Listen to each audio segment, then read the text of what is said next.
Ya, halo semuanya. Semoga semuanya tetap sehat dan selalu mematuhi protokol kesehatan dimanapun berada. Selamat datang kembali pada perkuliahan kita pada mata kuliah pengantar ilmu pendidikan di pertemuan keempat.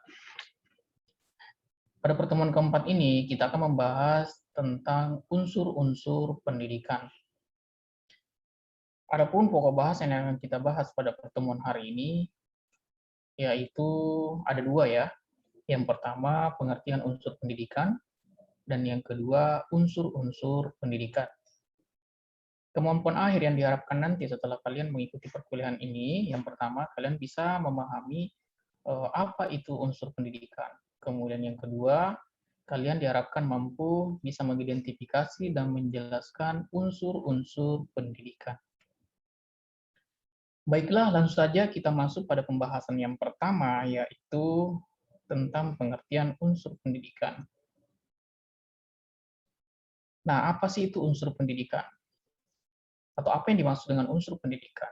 Unsur pendidikan adalah unsur yang ada di dalam proses pendidikan, yang kesemuanya itu nantinya merupakan suatu kesatuan integral yang saling mengisi.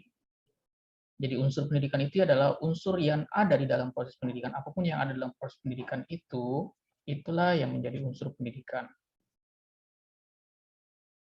Jadi kesemuanya nanti itu merupakan ini ya, suatu kesatuan yang integral dan saling mengisi. Antara yang satu unsur dengan unsur yang lainnya itu saling mengisi. Nah, itu tentang unsur pendidikan. Selanjutnya kita masuk ke unsur-unsur pendidikan. Nah, unsur-unsur pendidikan itu ada 7 ya, ada 7. Jadi di sini ada 7 yang menjadi unsur pendidikan. Maksudnya unsur-unsur pendidikan ya. Yang pertama, peserta didik. Kemudian yang kedua, pendidik. Kemudian yang ketiga, interaksi edukatif. Yang keempat, tujuan pendidikan. Yang kelima, kurikulum. Yang keenam, alat dan metode pendidikan. Dan yang ketujuh, yaitu lingkungan pendidikan. Jadi, ketujuh unsur inilah yang menjadi unsur-unsur dalam pendidikan. Nah, kita bahas yang pertama, yaitu peserta didik. Nah, apa itu peserta didik ya? Secara terminologi atau secara istilah ya, peserta didik itu adalah anak didik atau individu yang mengalami perubahan, perkembangan, sehingga masih memerlukan bimbingan dan arahan dalam membentuk kepribadian serta sebagai bagian dari struktural proses pendidikan. Biasa juga peserta didik itu dikenal sebagai orang yang berusaha mengembangkan potensi diri melalui proses pembelajaran yang tersedia pada jalur, jenjang, dan jenis pendidikan tertentu. Nah, peserta didik ini masing-masing punya nama tersendiri ya kalau dalam setiap jenjang pendidikannya. Misalkan kalau jenjang jenjang SD ya, SD sampai SMA itu dikenalnya sebagai siswa.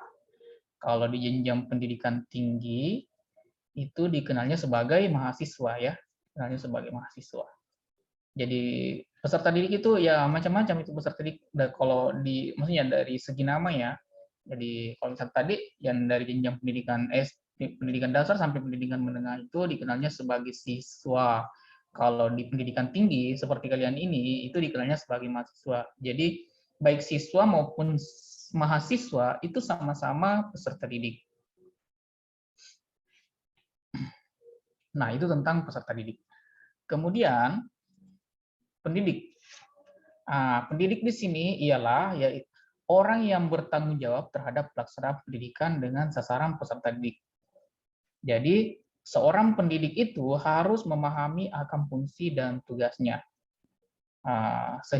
Olehnya itu, seorang pendidik itu dia harus dibekali dengan berbagai ilmu keguruan sebagai dasar, disertai pula dengan seperangkat latihan tentang keterampilan keguruan. Jadi ya pendidik ini juga memiliki nama-nama tersendiri ya. Kalau di jenjang pendidikan dasar sampai pendidikan menengah yaitu dikenalnya sebagai guru ya, guru. Kalau di jenjang pendidikan tinggi itu dikenalnya sebagai dosen ya. Tapi baik guru maupun dosen itu nantinya diharapkan memiliki keterampilan ya, keterampilan seorang guru maupun keterampilan dosen. Kalau keterampilan guru dan dosen itu ada 4 ya. Yang pertama itu keterampilan kepribadian, kemudian keterampilan sosial, kemudian keterampilan pedagogi, dan yang keempat itu keterampilan profesionalisme. Nah, baik dosen maupun guru dituntut harus memiliki keempat keterampilan itu. Nah, itu mengenai tentang pendidik ya. Selanjutnya yaitu interaksi edukatif. Jadi unsur pendidikan yang ketiga, interaksi edukatif. Apa itu interaksi edukatif? Yaitu proses interaksi antara peserta didik dengan pendidik. Kalau di jenjang pendidikan di jenjang pendidikan dasar itu interaksi antara guru dengan siswa. Kalau di jenjang pendidikan tinggi interaksi antara dosen dan mahasiswa. Jadi proses interaksi antara peserta didik dengan pendidik dan sumber belajar pada suatu lingkungan belajar. Nah, pencapaian tujuan pendidikan itu biasanya secara optimal ditempuh melalui proses komunikasi intensif dengan manipulasi isi, metode, serta alat-alat pendidikan. Jadi untuk mencapai tujuan pendidikan itu harus terjadi interaksi edukatif antara pendidik maupun peserta didik. Seperti apa itu bentuk interaksi edukatif ya antara pendidik dengan peserta didik? Misalkan ya ketika melangsungkan kegiatan pembelajaran, kegiatan belajar mengajar, yang belajar siswanya atau mahasiswanya, yang mengajar gurunya atau dosennya, seperti itu. Nah, selanjutnya itu tentang ini ya, tentang interaksi edukatif. Selanjutnya kita masuk ke unsur berikutnya, yaitu tujuan pendidikan ya, tujuan pendidikan. Nah, tujuan pendidikan juga ini merupakan salah satu unsur yang ada dalam pendidikan. Nah, apa itu tujuan pendidikan? Jadi tujuan pendidikan itu merupakan pedoman bagaimana proses pendidikan seharusnya dilaksanakan dan hasil apa yang diharapkan dalam proses pendidikan tersebut. Jadi tujuan pendidikan ini sebenarnya lebih kepada arah pendidikan itu. Bagaimana proses pedoman ya, biasanya tujuan pendidikan itu isinya tentang pedoman bagaimana proses pendidikan seharusnya dilaksanakan, hasil apa nanti yang diharapkan dalam proses pendidikan tersebut. Nah, kalau misalkan kita di Indonesia, tujuan pendidikannya kita itu sudah termuat dalam sistem pendidikan nasional ya, di mana atau yang kita kenal dengan termuat dalam Undang-Undang Sistem Pendidikan Nasional ya. Jadi sistem pendidikan nasional ini termuat dalam Undang-Undang Sistem Pendidikan Nasional. Nah, tujuan pendidikannya kita yaitu untuk berkembangnya potensi peserta didik agar menjadi manusia yang beriman dan bertakwa kepada Tuhan Yang Maha Esa, berakhlak mulia, sehat, berilmu, cakap, kreatif, mandiri, dan menjadi warga negara yang demokratis serta bertanggung jawab. Jadi itu tujuan pendidikannya kita kalau di Indonesia. Di mana tujuan pendidikan itu sudah diatur dalam Undang-Undang Sistem Pendidikan Nasional. Nah, itu tentang tujuan pendidikan. Jadi pada intinya ya tujuan pendidikan itu adalah pedoman ya, pedoman bagaimana proses pendidikan itu harusnya dilaksanakan dan apa yang menjadi hasil yang diharapkan dalam proses pendidikan itu. Atau ya sederhananya seperti itu. Selanjutnya kita masuk ke unsur pendidikan yang berikutnya yaitu kurikulum. Nah, ini pasti kalian sudah tidak asing dengan istilah ini ya, kurikulum. Nah, kita bahas apa itu kurikulum. Kurikulum adalah seperangkat rencana dan pengaturan mengenai tujuan, isi, dan bahan pelajaran, serta cara yang digunakan sebagai pedoman penyelenggaraan kegiatan pembelajaran untuk mencapai tujuan pendidikan tertentu. Jadi kurikulum di sini sebagai, sederhananya ya, kurikulum ini sebagai pedoman penyelenggaraan kegiatan pembelajaran. Yang nantinya itu diharapkan bisa memberikan makna bahwa di dalam kurikulum terdapat panduan interaksi antara pendidik dan peserta didik. Jadi ya sederhananya itu kurikulum ya. Kurikulum itu seperangkat pengaturan ya, seperangkat pengaturan mengenai tentang apa tujuan pendidikannya kita, bahan ajar apa yang dipelajarkan saat melaksanakan kegiatan pembelajaran, cara yang digunakan dalam menyelenggarakan kegiatan pembelajaran agar tujuan pendidikan itu tercapai, kemudian bagaimana pedoman penyelenggaraan kegiatan tersebut, bagaimana seharusnya antara pendidik dan guru berinteraksi, itu semuanya termuat di dalam kurikulum. Jadi kalau kita di Indonesia, baik itu bagaimana penyelenggaraan pendidikan dari Sabang sampai Merauke atau dari Miangas sampai Pulau Rote, itu harus mengikuti kurikulum yang diberlakukan di negara kita. Jadi harus mengikuti kurikulum pendidikan yang diberlakukan di negaranya kita, supaya penyelenggaraan pendidikannya itu bisa sama dan semua yang terlibat dalam kegiatan pendidikan di Indonesia itu bisa sama dan mencapai tujuan pendidikan yang telah diatur dalam Undang-Undang Sistem Pendidikan Nasional. Olehnya itu diperlukan ada namanya kurikulum. Nah, kurikulum inilah yang mengatur itu semuanya. Nah, itu tentang kurikulum. Selanjutnya, unsur pendidikan yang berikutnya yaitu alat dan metode.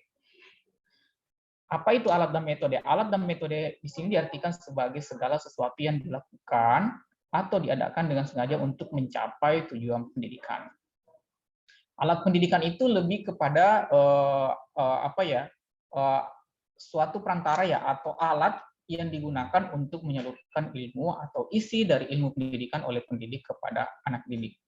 Jadi sesuatu yang digunakan oleh pendidik, bagaimana pendidik ini bisa menyalurkan ilmunya atau apa yang ingin dia belajar, apa yang dia ingin ajarkan terkait tentang pendidikan kepada para anak didik atau peserta didiknya. Jadi alat itu yang digunakan alat yang digunakan oleh pendidik, bagaimana dia bisa menyalurkan ilmunya atau apa yang bagaimana menyalurkan keterampilannya, bagaimana menyalurkan apa yang ingin dia belajarkan kepada anak didiknya. Sementara kalau metode itu adalah suatu cara yang dilakukan oleh pendidik untuk menyampaikan isi dari suatu pendidikan. Jadi kalau metode itu lebih kepada caranya Kalau alat tadi yang digunakan. Kalau metodenya caranya bagaimana pendidik itu menyampaikan apa yang ingin dibelajarkan. Yang di dalamnya memuat tentunya isi dari suatu pendidikan. Jadi itu alat dan metode. Selanjutnya, unsur pendidikan yang berikutnya yaitu lingkungan pendidikan. Nah, lingkungan pendidikan di sini adalah tempat manusia berinteraksi timbal balik sehingga kemampuannya dapat terus dikembangkan ke arah yang lebih baik. Nah, biasanya lingkungan pendidikan di sini sering dijabarkan dengan keluarga, sekolah, dan masyarakat. Jadi lingkungan pendidikan itu tidak hanya di sekolah saja tapi lingkungan pendidikan itu bisa di lingkungan keluarga, bisa di lingkungan masyarakat. Karena proses pendidikan itu tidak hanya di maksudnya proses transfer ilmu pendidikan itu tidak hanya di sekolah saja, tetapi itu bisa di rumah dan maksudnya di lingkungan keluarga maupun di lingkungan masyarakat. Nah, itulah hal-hal yang berkaitan dengan unsur pendidikan.